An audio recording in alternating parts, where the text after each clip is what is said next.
성교육 표준안이라는 것이 유아부터 초등학교, 중학교, 고등학교 학생들의 정체성을 형성하고 관계를 맺는 데 굉장히 중요한 교육이 된다라는 의식 때문에 이렇게 각계 전문가분들이 모이셔서 자리를 함께 해주셨다고 생각합니다.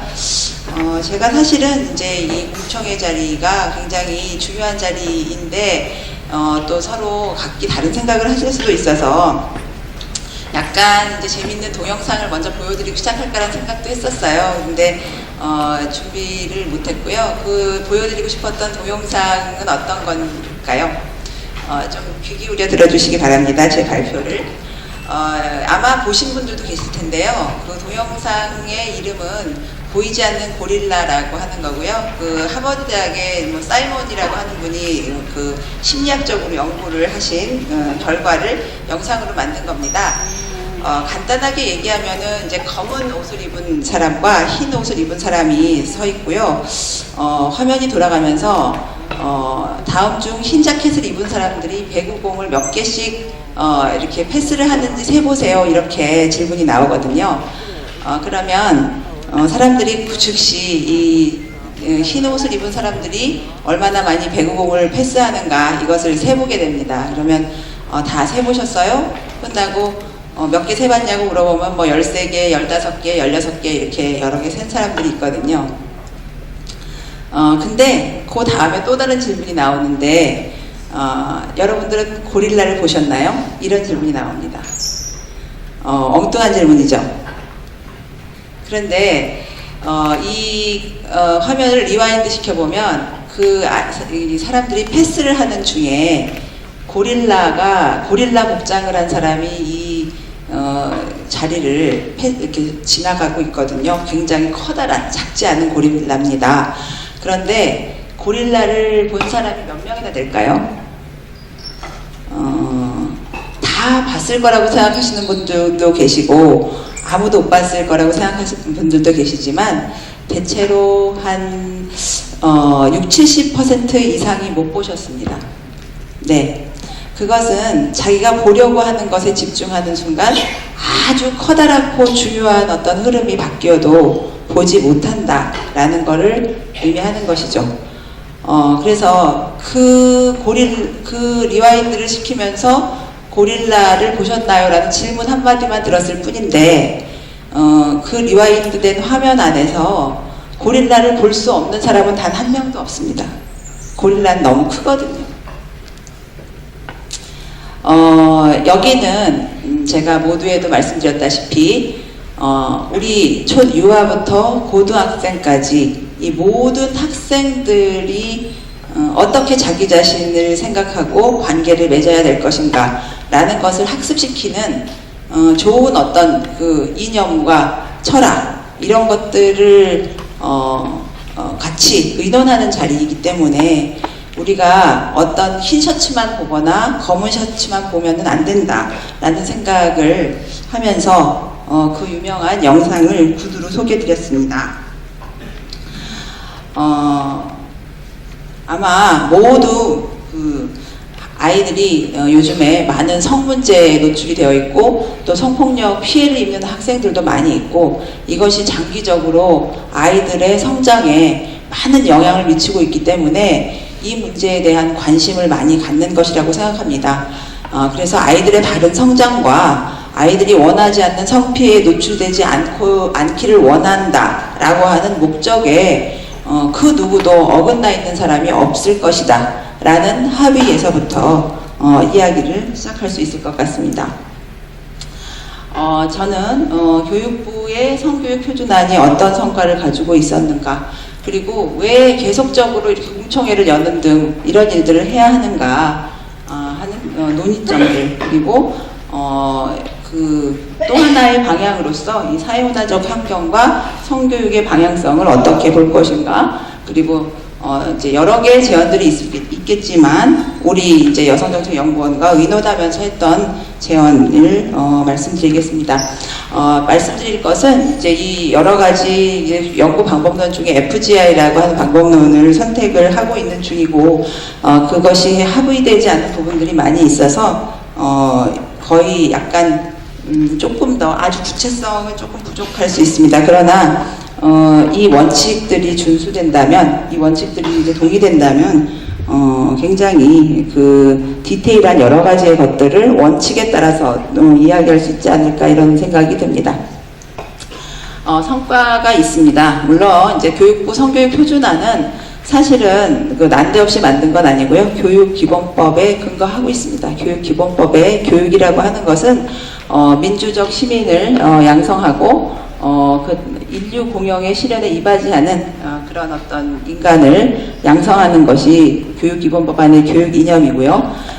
그 안에 각 17조의 양성평등교육과 성교육이라고 하는 것들을 학생들에게 또 전 국민에게 교육시켜야 할 어떤 의무들, 국가와 지방자치사회의 의무를 이야기하고 있습니다. 그래서 이 성교육 표준안은 교육부의 교육기본법 안에서 만들어진 것이다라는 말씀을 드릴 수 있겠습니다.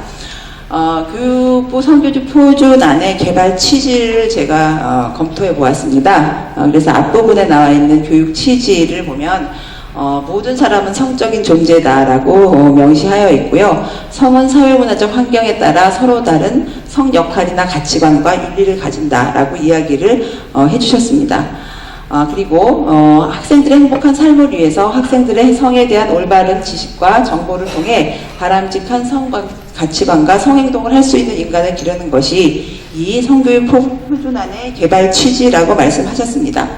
말씀드렸다시피 그 성교육은 교육기본법에 의해서 오랫동안 10차시에서 20차시 정도의 교육을 각 학교에서 하도록 하고 있었기 때문에 이것에 대한 교육개발의 표준안을 만드는 것은 교육부에서는 필요한 일이었겠죠. 그래서 교육 목표를 이제 만드는 것이고, 그 만들어진 이번의 교육안의 교육 목표는 성에 대한 과학적 지식을 통해 성에 필요한 필수적 요소와 기능을 습득하고 성에 대한 올바른 가치관을 확립하여 성 건강의 실현으로 행복한 삶을 영위할 수 있는 능력과 태도를 기른다고 하셨고, 이 안에 인간 발달, 인간 관계, 대처 기술, 성 건강, 사회와 문화라고 하는 영역으로 만들어 주셨습니다. 자체적으로 얘기했던 성과에 대한 목표들이 있습니다. 이건 굉장히 중요한 목표들이겠죠. 발달 시기에 따른 성에 대한 지식과 정보를 제공한다. 올바른 가치관과 태도를 지도록 한다. 성에 대한 생물학적, 심리적, 사회문화적 접근을 통하여 교육한다. 다양한 교육 자료를 보급한다. 이 모든 것들은 효과적인 교육을 위해서 굉장히 중요한 것입니다. 그래서 이 안에 큰 취지는 다 동의를 하되 그 안에 있는 세목이나 강론들의 차이들이 있는 것이고, 그런 것들을 조금씩 좁혀가면은 아이들이 원하는, 아이들에게 도움이 되는 성교육이 되지 않을까라고 생각합니다. 성교육 표준안의 이슈를 한번 점검을 해보면, FGI에서 이제 보면 이제 여러 이해관계자들에게 FGI를 했습니다. 그래서 바른 성모단을 위한 국민연합회, 학부모단체, 교사, 또 한국성폭력상담소와 여성의 전화, 기타 여성단체의 의견들을 받았고요. 연구진들이 설문을 구성하여서 이것들을 체계화하는 작업을 하였습니다. 그것들을 이제 여러 가지 이슈로 나누어서 볼 수가 있습니다. 물론 뭐 이렇게 나누어 볼 수도 있고요. 또 더 다양한 세목으로 나누어 볼 수도 있고요. 파라다임이 굉장히 여러 개로 나뉘어질 수 있습니다. 근데 저에게 주어진 시간이 한 15분 정도였고요.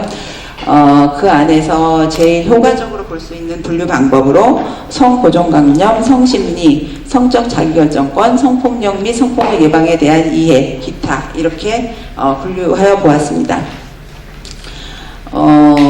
이것들은 이미 많이 또 사전 시식도 있는 부분이고요. 각각 FGI에서 각각 단체별로 조금씩의 의견들이 있었습니다.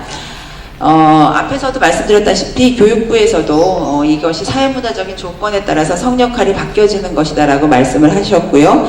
그래서 저희가 이제 지금 현재 사회문화적 환경을 어떻게 볼 것인가 이것을 고민을 해보았고, 지금의 사회문화적 환경이라고 하는 것은 지식산업사회라는 것입니다. 이 지식산업사회가 가지고 있는 특성은 고부가가치 생산을 하기 때문에 국민소득이 높아지게 되고, 높아진 국민소득에 의해서 누구나 다 고학력 지식을 갖게 된다는 점이겠죠. 그리고 육체 노동을 더 이상 그렇게 많이는 하지 않기 때문에 노동에 있어서 이제 성차별적인 부분이 굉장히 줄어들게 되는 것이죠. 그래서 노동시장의 참여도가 사실은 이제 지식산업사회에는 거의 없습니다. 그래서 이것이 이 사회에 들어선 국가들을 이제 쫙 보면은 유럽이나 미국하고 이제 우리나라, 일본하고 조금 형태가 다른 모습을 볼 수 있죠.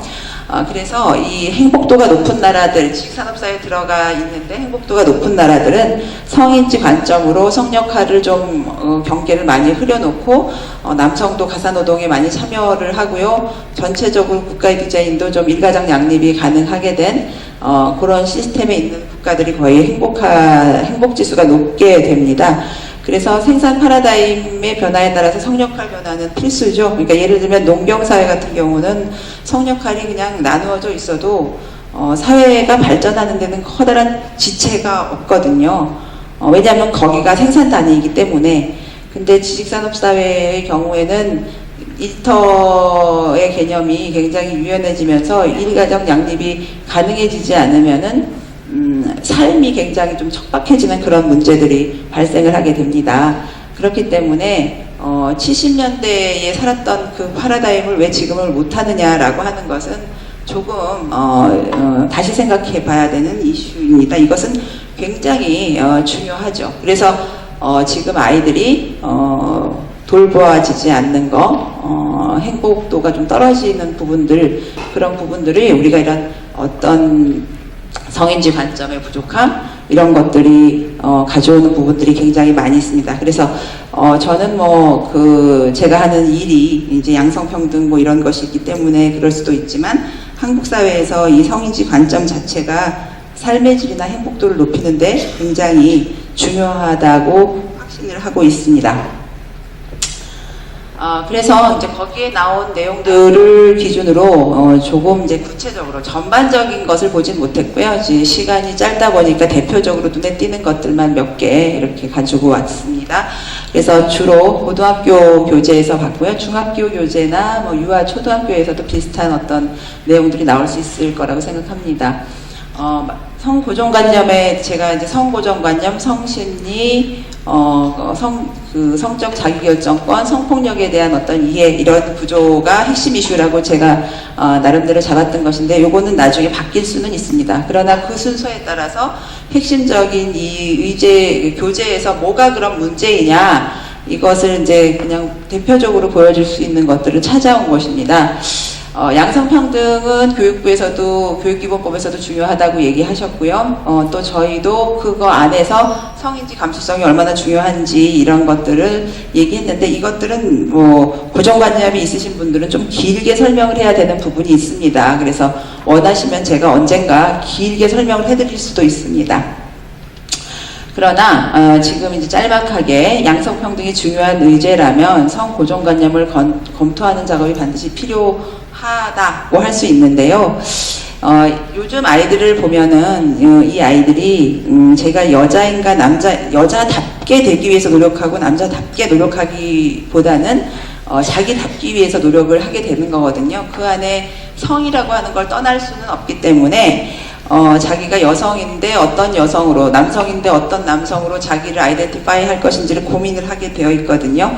근데 그게 성역할 고정관념하고 맞지 않으면 그것에 대해서 고민을 하면서 자기가 어떻게 절충 타협하면서 자기 정체성을 만들어가는 것이 요즘 아이들의 추세이고, 그것이 세계적인 추세, 글로벌한 추세다라고 생각합니다. 근데 예를 들어서 이제 그렇게 뭐라 그럴까요? 주의 기울이지 않고 쓰셨을 수도 있는데 나는 남자 혹은 여자라는 사실을 인정하고 수용하고 남자는 남자 또는 여성으로서 가진 생물학적 특성의 자기 이해로부터 정서적으로 수용해서 성에 맞는 성격과 관심과 기호, 행동 등을 채택하는 것이 성 정체성이다, 이렇게 얘기를 하셨거든요. 그러니까 통념이 먼저 있고 그 통념에 나를 끼워 맞추는 것이 성 정체성이라고 했는데, 이렇게 하다 보면 성 고정관념이 재생산이 된다라는 문제점이 있다고 보았던 것입니다. 성심리가 객관적, 교육적 관점에서 점검 구성되어 있는가라는 질문을 했는데요. 성심리는 뭐 성심리 상담가들의 경우에는 성심리에 대해서 연구하고 말씀하시는 게 맞을 거라고 생각을 하고, 그러니까 그 일반적으로 알고 있는 것과 교육적 자료로 구성되는 것은 굉장히 다른 것이라고 생각합니다. 교육이라고 하는 것은 어떻게 전인적이고 바람직한 인격적 관계를 맺는 것인가를 상정하고 여기 현실 안에서 약간 부족한 것들을 채워줘야 되는 부분들이 분명히 있는 것이라고 생각을 하거든요. 그렇기 때문에 우리가 이제 일상으로 가지고 있거나 통념적으로 가지고 있거나 이런 것들을 재확인하는 것이 교육 요소가 되어서는 안 되는 것입니다. 그래서 남성은 야한 상상, 생각, 여성은 로맨스 소설, 성적 환상, 그리고 남성은 사랑하지 않아도 스킨십, 여성은 감정을 주고받는 걸 중요시, 이렇게 이제 대충 되어 있는데요. 남자들도 요즘에는 들어보면 무조건 여성을 만나면 야한 상상을 한다는 것 자체를 좋아하지 않는 남성들이 꽤 있습니다. 그러니까 남성들도 뭐 전인적인 만남을 원하는 경우도 있고요. 또 요즘 여학생들도 만나자마자 성적 욕구를 느끼는 여학생이 없다고 볼 수도 없습니다. 그리고 이런 것들이 이제 과학적이다라는 근거를 말씀을 해주셨는데, 이제 그 과학적인 근거에 따른지 1차 모르겠고, 만약에 과학적이라고 할지라도 교육적이지 않다. 이렇게 얘기를 하고 있고요. 그래서 만약에 이제 이런 것들을 이렇게 뭐 강조해서 얘기를 할 경우에는 남자가 성적 주체가 되는 것이 별 문제가 아닌 것으로 되기 때문에 약간 이제 성의 소통 이런 것들이 좀 문제가 될 수 있다고 생각합니다. 또 이제 다음에 성적 자기결정권이 또 핫 이슈이기도 해서 이거를 이제 말씀드리겠는데요. 성적 자기결정권은 여러 가지 권리 중에 단 하나의 권리에 불과한 것이지요. 우리는 자기 결정권 및 기타 여러 가지 권리들이 있습니다. 뭐 참정권도 있고요. 무슨 자유권도 있고 여러 가지 권리들이 있습니다. 그 권리 중에 행복 추구권 안에 있는 자기 결정권이 있고, 그 자기 결정권 안에 성적 자기 결정권이 있는 것이죠. 그것에 대해서 반대하시는 분은 안 계시지요? 그래서 그러니까 우리가 이제 그 천부인권론을 이야기할 때는 생득적인 것이거든요. 그래서 성적 자기결정권 자체도 사실은 누가 주고 말고 할 수 있는 건 아닙니다. 그러나 요구해야 되는 13세 미만, 19세 미만에 각각 다른 법적 보호장치가 되어 있다 라고 하는 것들은 또 선생님들께서 다 많이 알고 계실 거라고 생각합니다. 그렇죠? 지금은 그것이 잘 적용이 안 되는 것이 문제이지, 그 법적으로 권리를 인정하느냐 아니냐의 문제는 다른 것입니다. 그리고 아동 청소년의 성적 자기결정권이라고 하는 것은 최근 들어서 많이 이제 보도되는 성폭력 피해에 노출되었을 때 그것을 거부할 수 있다고 자기가 느끼는 권리이거든요. 그러니까 권리라고 하는 거는 무엇을 주체적으로 행하기도 하지만 뺏기려고 하는 걸 안 뺏기는 것도 권리이죠.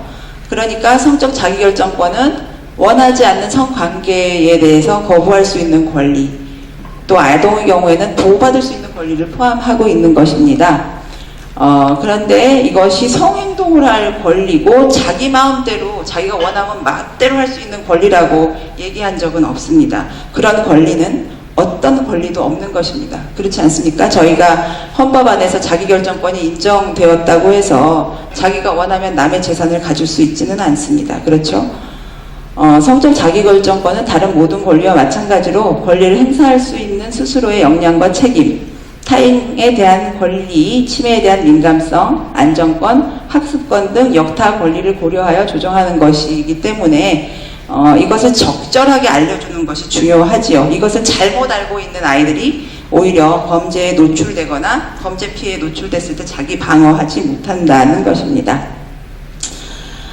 이렇게 자기가 성적 주체라고 하는 것을 정확하게 알고 책임과 의무가 있는 주체로서 자기를 이해하고 있는 아이들의 경우에는 무분별한 성적 욕구에 빠져든다라고 하는 상정 자체가 보편적인 상정은 아닌 것입니다. 그리고 성적 행동을 일순간에 할 수 있다라는 것 자체도 교육적으로 볼 때는 바람직한 상정이 아닐 수가 있습니다.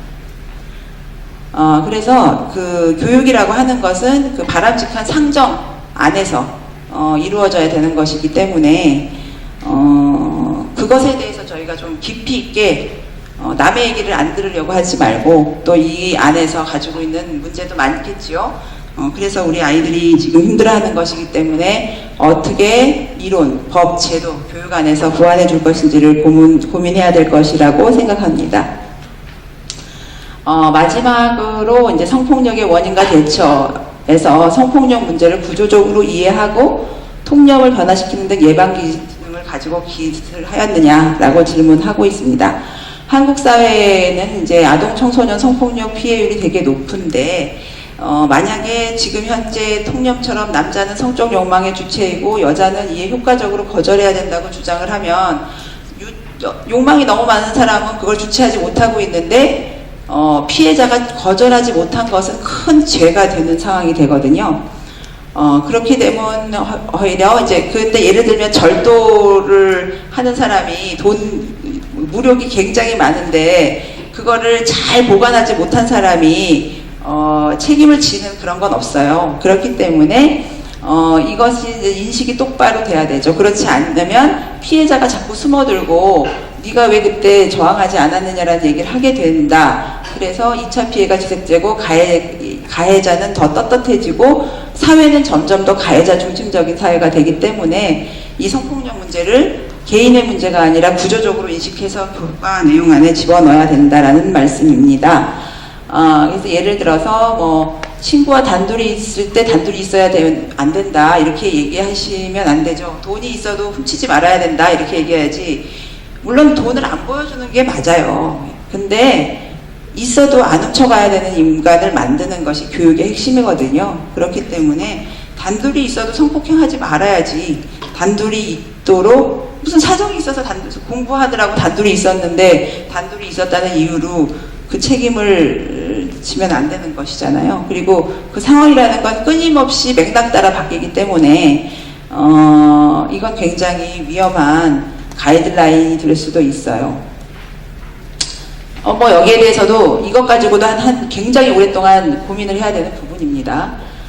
이렇게 하면 피해자 유발론, 가해자가 그때 하필이면 그 여자랑 단둘이 있었는데 너무 가엾다. 2타 피해를 또 진행하게 되고요. 또 가해자가 떳떳하고 피해자가 부끄러워지게 되는 이제 가치 전도의 형상이 일어나기 때문에 사회 전반이 신뢰성을 회복하기 어렵게 된다라는 것이죠. 그래서 이제 이 성교육 표준단이라고 하는 게 단지 성에만 모여 있다라기보다는 왜 많은 철학적 고민을 하면서 이것을 해야 되는지 진지하게 생각해 보셔야 합니다. 지금 시작하는 시점입니다. 이 아이들은 이 교재를 가지고 사회를 살아나가게 될 거예요. 그래서 몇 가지의 제언을 드리겠습니다. 교육 목표와 교육 내용과 교육에 대한 전문성 부분입니다. 이 부분도 굉장히 좀 추상적으로 보일 수도 있지만 같이 마음을 열고 이제 고릴라를 한번 봐주셨으면 하는 그런 마음인데요. 자, 학교 성교육의 목표는 뭐냐? 그러니까 성적 자기결정권을 인정해서 아무데나 성관계를 하는 아이를 키우고 싶은 학부모가 어디 있을까요? 학부모가? 선생님이? 아무도 없습니다. 학교 성교육의 목표는 성에 대해서 또 뭐 폭력을 예방하는 것만을 갖는 그런 것을 또 원하지도 않겠죠. 선량한 정서를 함양함과 더불어 원하지 않는 성적 관계에 준비되어 있지 않은 성행동에 노출되지 않도록 하려는 공통된 의식이 있는 것입니다. 이것을 부정하시면 안 돼요. 근데 그 방법이 다른 것입니다. 그런데 외국의 경우에 특히 뭐 유네스코에서 만든 성교육 가이드라인을 볼 경우에는 약간 성적 자기결정권을 정확하게 알려준 경우가 10대 임신율이 매우 적다라는 통계가 있다고 합니다. 그럼 뭐 제가 그 통계 수치를 정확하게 보진 않습니다. 통계는 굉장히 중요한 것이잖아요. 근데 그건 전언만 할 수 있다라는 말씀을 드릴 수 있을 것 같고요. 내용을 보면 교육기본법에서 따온 것입니다. 민주시민으로서의 자질, 인간다운 삶의 행위, 남녀평등의 실현, 성에 대한 긍정적 정서를 고양시킬 수 있는 교육 내용이 포괄되어야 한다. 이런 것들이 제대로 집필되어 있는지를 좀 객관적으로 한번 보실 필요가 있다라는 것이고요. 성교육의 전문화입니다. 사실 우리가 모든 교육이라고 하는 것은 그 분야의 전문가들이 교육을 하는 것이죠. 제가 시를 좋아한다고 해서 국어 교과서를 쓸 수는 없는 것이죠. 교육은 이해관계자의 요구를 충분히 수용하는 것입니다. 다 들을 말들이 있는 것이죠. 다 애타게 개선시키고 싶은 욕구들이 있습니다. 그래서 그 이해관계자의 요구들을 다 수용해야겠죠. 그러나 교육 목적에 준하였을 때 그 이해관계자의 요구가 교육 안에서 실현되는 방식을 찾는 것은 전문가의 역할인 것입니다. 그래서 교육 목적에 준한 철학과 전문성을 학생 수준에 맞게 배열하고 인식을 바꾸고 지식을 향상시키고 실천 능력을 함양하는 것이므로 이를 위해서 다 같이 노력을 해야 하는 것입니다. 그래서 제가 김소월의 시를 운율의 측면에서 볼 수도 있고 김소월의 시를 정서의 측면에서 볼 수도 있습니다. 그리고 김소월의 시를 싫어하는 일군도 있겠죠. 모더니즘만 중요하게 생각하는 사람은. 그러나 그 입장이 교육은 아니다라는 말씀을 드리고 싶습니다. 마지막으로 지금 교육부 성교육교재에 굉장히 애써서 만드셨고 교육기본법의 취지에 근거하여서 이렇게 디자인하셨지만 사실은 어느 교과도 교과의 다양성을 인정하지 않는 부분이 없습니다. 그래서 서로 경쟁하고 더 좋은 교육 내용으로 아이들이 행복하게 되도록 하는데 다 함께 이바지하는 것을 요청드리면서 발표를 마치겠습니다. 감사합니다.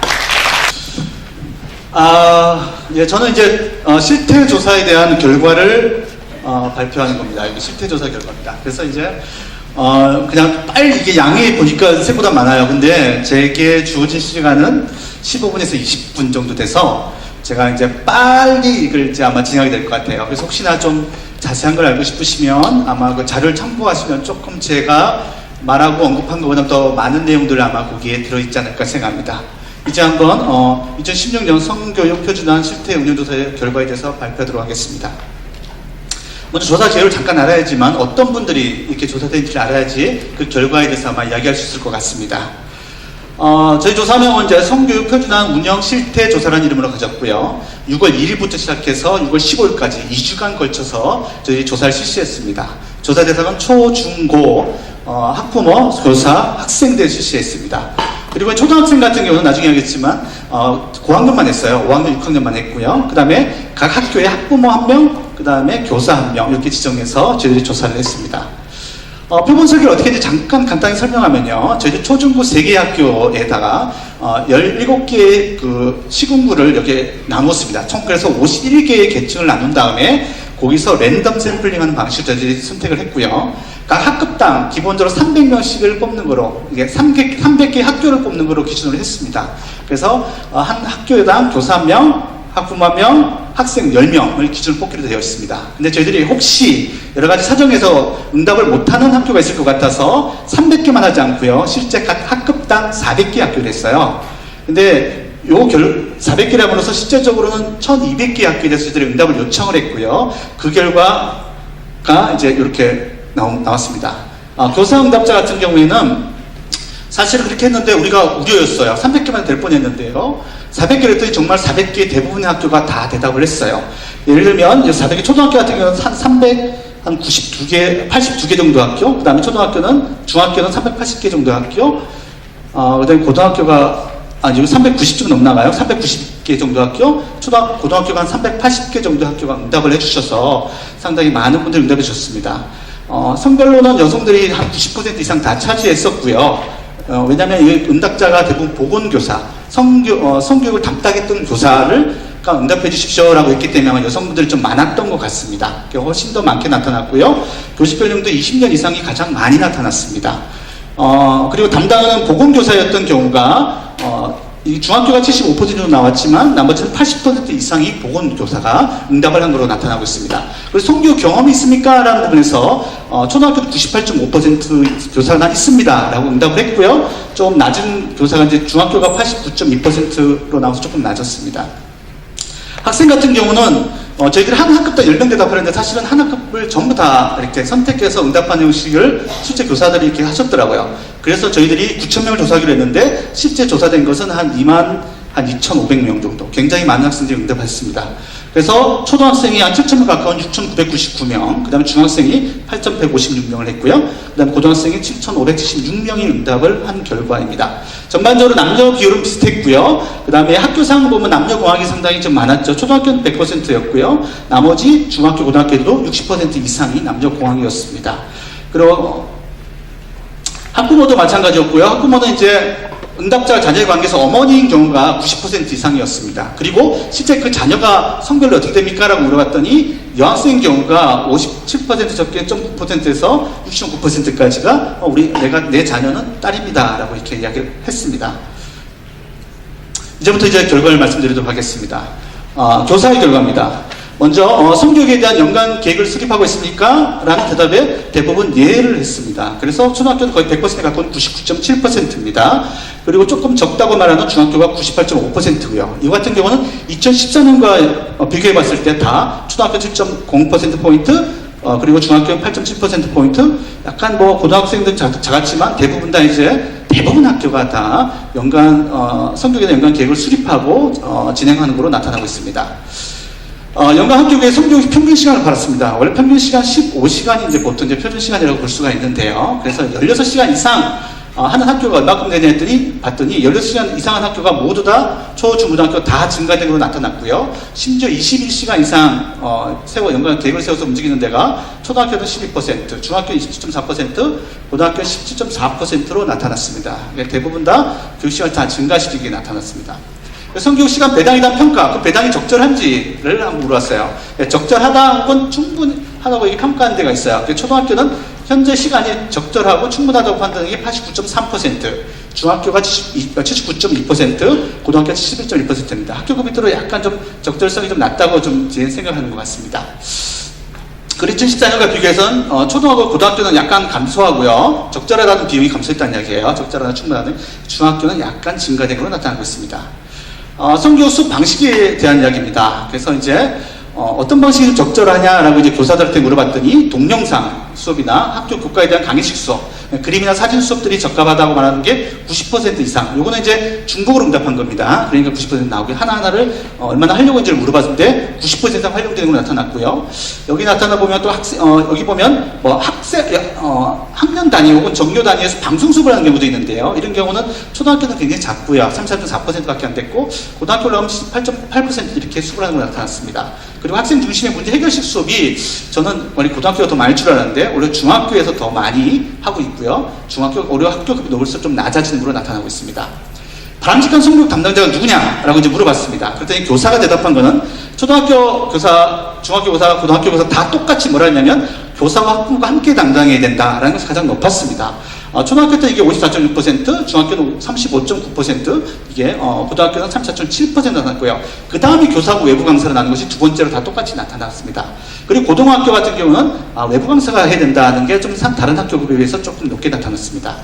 학교 성교의 효과를 잠깐 보도록 하겠습니다. 긍정적인 평가는 학교급이 이제 낮을수록 더 높게 나왔습니다. 그러니까 그러니까 매우 긍정적이나 혹은 긍정적으로 평가한 데가 이 초등학교 같은 경우는 85.5%로 긍정적입니다라고 대답을 했고요. 그다음에 중학교는 60.7%, 그렇지만 고등학교는 54.7%가 학교 성교의 효과가 긍정적이다고 대답했습니다. 반면에 부정적인 것은 고등학교 같은 경우는 9.7%로 부정적이다라고 얘기를 했습니다. 학교 성교육이 필요한 이유가 뭐냐라고 물어봤을 때 선생님의 대답은 이게 올바른 성교육과 성도덕을 확립하기 위해서 필요하다라고 했고 이것이 초중고 선생님 모두에게 수지로 나타났습니다.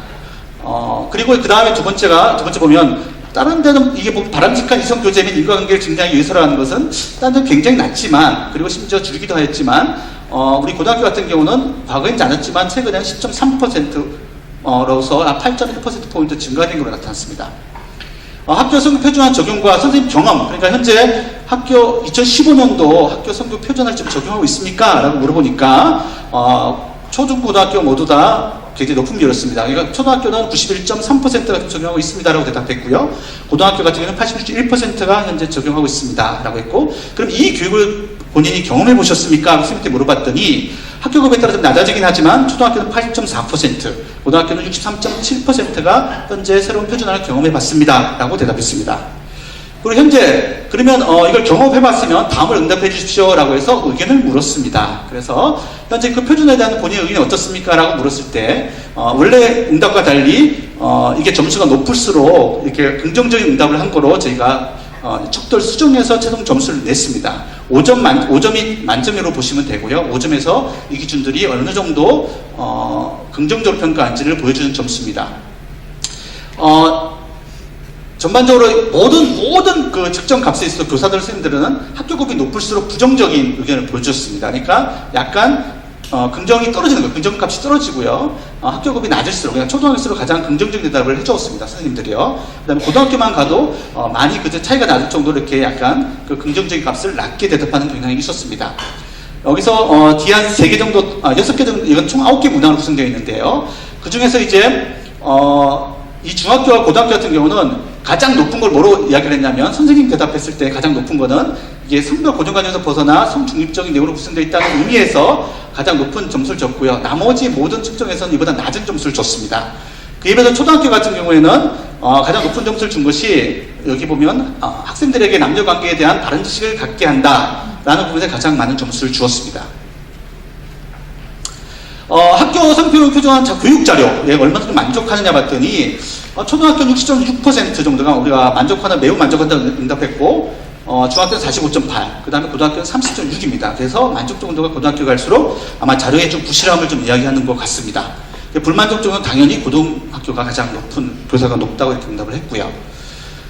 그러면 시급히 개선할 자료가 뭐냐라고 이렇게 물어봤을 때 PPT와 동영상 자료가 가장 시급히 현재 개선돼서 교육돼야 된다고 말했습니다. 이 통계는 다 비슷하게 초, 중, 고 다 52, 3%대로 이야기를 하고 있었습니다.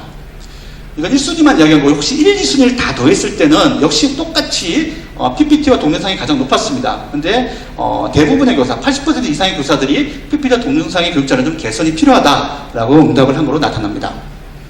이제 학생에 대한 결과를 잠깐 소개하도록 하겠습니다. 일단 학생들을 보고 성 문제에 대해서 고민한 경험이 있냐라고 물어봤습니다. 그런데 이 결과 예전에는 뚜렷하게 초등, 중등, 고등 학교급이 높을수록 학생들이 성이나 고민을 많이 하고 있었습니다. 근데 요번에 조사 결과는 초등학교는 변함이 없었습니다. 그런데 중학교 같은 경우가 2.6%포인트 떨어지고, 그 다음에 고등학교 같은 경우는 더 많이 떨어진 7.7%포인트 떨어져서 실제 초등학교 때 약 성고민을 중학교 때보다 더 하는 걸 좀 나타났습니다. 그리고 이제 그다음 물론 제일 높은 건 고등학교였고요. 과거에 뚜렷한 경향을 보이는데 지금은 약간 다른 모습의 경향을 보여주고 있습니다. 학교에서 성교육의 필요성이 있느냐라고 이렇게 물어봤을 때 필요하거나 꼭 필요하다라고 생각하는 경우가 전반적으로 늘었습니다. 초등학교는 11.8%, 중학교는 10.1%, 그냥 고등학교로 갈수록 3.4%, 꼭 필요한 의견이 좀 약간 떨어지는 걸로 나타납니다. 그래서 꼭 필요하다는 생각이 보면 이만큼 증가돼서 결국은 초, 중, 고등가 다 63% 이상이 학교 성교육이 필요하다고 이렇게 응답을 하고 있습니다. 학교 성교육 시간의 적절성에 얼마나 시간의 적정성을 물어봤습니다. 그랬더니 전반적으로 적당하거나 혹은 충분하다는 생각은 좀 약간 상승되었습니다. 초등학교도 5.2%포인트, 중학교 2.5%, 고등학교 0.5%포인트 정도 상승한 걸로 나타나고요. 그래서 전반적으로 이 충분한 정도를 봤더니 초등학교가 한 70% 가까운 69.8%가 현재가 적당해요라고 했고, 중학교 같은 경우는 50.6%가 적당하다고 이야기했고요. 고등학교는 43.2%가 현재 시간이 적당하다고 이야기를 하고 있습니다. 그럼 만족도는 얼마큼 되냐라고 물어봤을 때 전반적으로 만족도 같은 경우는 초등학교가 68.1%, 만족이나 혹은 매우 만족한 기분입니다. 그 다음에 중학생은 50.1%, 고등학교는 3.8%, 학교급이 높을수록 만족도는 떨어지는 걸로 나타나고 있고요. 초등학교하고 중학교는 쉽지 않은 비해 만족도가 조금 상승하고요, 불만족은 좀 떨어졌습니다. 반면에 고등학생 같은 경우는 만족과 불만족이 동시에 다 소폭 떨어지는 그런 현상을 보여주고 있습니다. 학교 교육에 대한, 성교육에 대한 이해도가 어떠냐라고 물어봤을 때, 쉽거나 아주 쉬웠어요 라고 이렇게 많은 비율들이 이제 수능 모두에게 상승되는 형태를 보여줍니다. 그래서 초등학교는 쉽다, 아주 쉬웠다가 74.9%, 근데 고등학생이 오히려 더 쉬울 거라고 생각했는데 아마 고등학생이 생각하는 생각이 좀 다른 것 같습니다. 관점이요. 그래서 60.8%로 오히려 학교급이 높을수록 성교육 이해도가 잘 안 됩니다 라고 이야기를 하는 것 같습니다. 학교 성교육 실시 선호 시간인데요. 선호 시간을 봤을 때 어느 시간이 가장 좋으냐 했을 때 초등학생, 중학생, 고등학생 다 없이 관련 그냥 교과 시간이 하는 것이 가장 좋습니다 라고 응답을 했어요. 물론 이제 중학생 같은 고등학생이 조금 떨어지고 중학생이 좀 높은 형태고요. 그 다음에 나머지도 비슷한 순서대로 이렇게 나타난 거로 나타납니다. 학생들이 생각하는 효과적인 성교육 자료는 어떤 거예요? 학생들이 생각하는 겁니다. 역시 동영상이 가장 높았고요.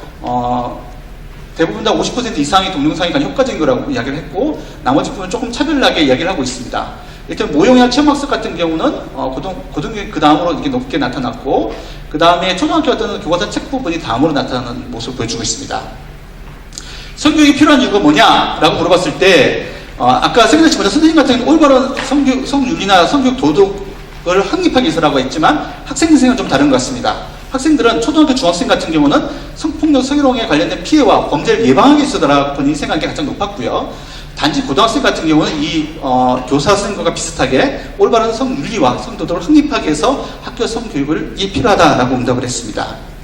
성 관련 정보 습득 경로인데요.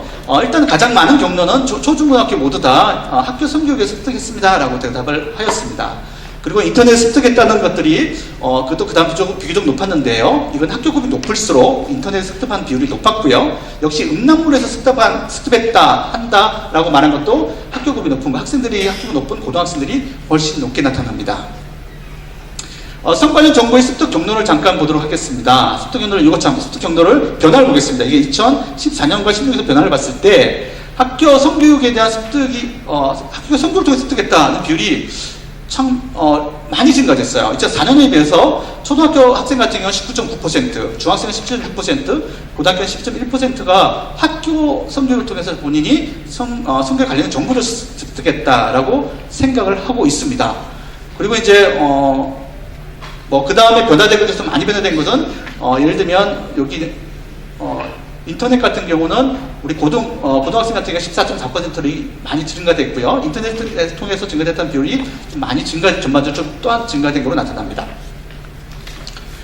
그 다음에 학교 성교육에 대한 학생들의 평가입니다. 학생의 평가는 총 5가지 측면에서 물어봤는데요.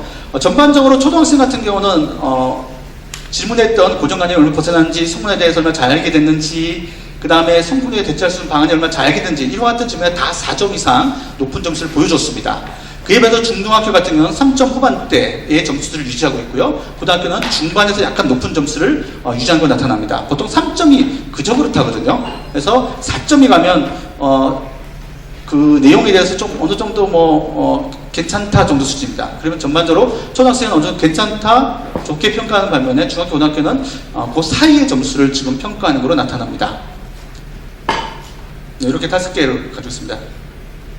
학부모의 생각을 잠깐 이제 결과를 보도록 하겠습니다. 자녀의 성교육에 관련돼서 본인이 고민을 해봤느냐는 겁니다. 고민해봤을 때 정말 많이 고민하고 있는 것을 보여주고 있습니다. 2014년도 조사만 해도 40점, 35, 30 정도 수준에서 전부 다 거의 20%포인트 가까이 다 상승합니다. 초등학교 같은 경우는 23.9%나 상승하고요. 그 다음에 중학교는 9.9%포인트, 그 다음에 고등학생 같은 경우는 19.6%포인트 정도 상승합니다. 그래서 고등학교 같은 경우는 약 50% 좀 안 되지만 거의 50% 이상의 것들이 자녀에 관련된 성교육에서 고민을 지금 부모들이 하고 있는 것 같습니다.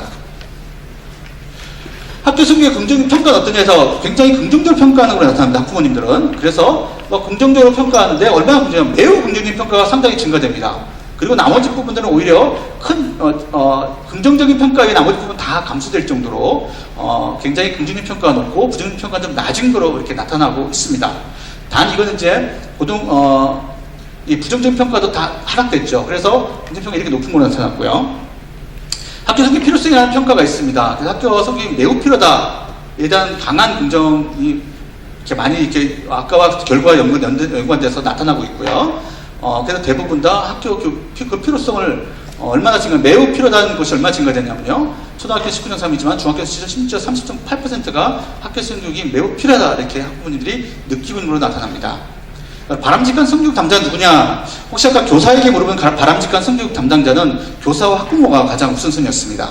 근데 학부모가 생각하기에는 그렇지 않다고 생각하는 것 같습니다. 교사와 외부 강사로 구성된 것이 더 적절하다고 보고 있고요. 그리고 심지어 뒤에 초등학교도 외부 강사 단독으로 해야 된다는 것이 16.5%고요. 중학교 같은 경우는 교사와 외부 강사고 거의 비슷하게 외부 강사가 다음에 차지하고 있고, 고등학교 같은 경우도 더 외부 강사 비율이 더 높아져서 외부 강사 단독으로 23.8%, 함께하는 게 30.7%로 나타나고 있습니다. 성교육이 필요한 이유 1순위만 가지고 비교해 봤습니다. 그럴 때 가장 높은 응답은 초등학교 초, 중고등학생 학부 모두에서 올바른 성윤리 및 성도덕 확립을 위해서라고 해서 보통 교사의 응답과 비슷하게 나타났습니다. 그래서 이건 초등학교 54.8%고요. 그냥 고등학교도 50.8%로 해서 모두 50% 이상이 올바른 성윤리와 성도덕 확립을 위해서 학교 성교육이 필요하다라고 응답을 했습니다.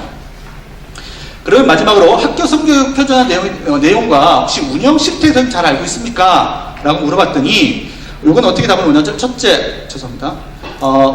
운영과 내용 모두를 인지하고 있다라는 분이 초등학교는 20.6%, 그리고 고등학생 학부모 같은 경우 10.8%가 나는 알기도 하고 운영이 어떻게 되는지도 알고 있다라고 응답을 했고요. 운영은 하는지는 제가 들어서 알고 있지만 내용 잘 모른다라는 것이 가장 많았는데요. 이게 대부분 다 한 55%, 53% 이상을 이 분류에 속하고요. 나머지는 들어보지도 못했고 알지도 못한다. 이것이 바로 이제 모두 인지한다는 비율과 거의 비슷하게 나타나고 있습니다. 예, 이상으로 저희 발표를 마치도록 하고요. 마치도록 하겠습니다. 네, 감사합니다.